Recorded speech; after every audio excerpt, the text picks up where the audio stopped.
திருச்சி மாவட்டம் துறையூரில் சிறிய ரக விமானம் மிகவும் தாழ்வாக பறந்ததால் விவசாயிகள் அச்சமடைந்துள்ளனர்.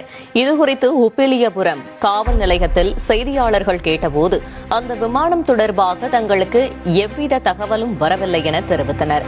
இதனால் விமானம் எங்கிருந்து வருகிறது, எந்த நோக்கத்திற்காக பறக்கிறது என்பது குறித்து பொதுமக்களிடையே அச்ச உணர்வு நிலவுகிறது.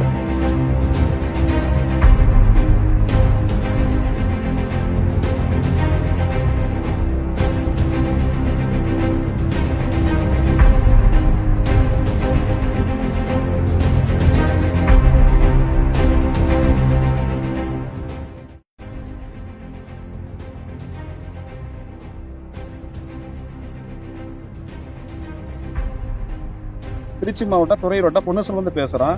இப்போ 2 நாட்களாக 100 அடி கிளைய ஃப்ளைட் ஒன்று கீழே போயிட்டு வந்துட்டு இருக்கு.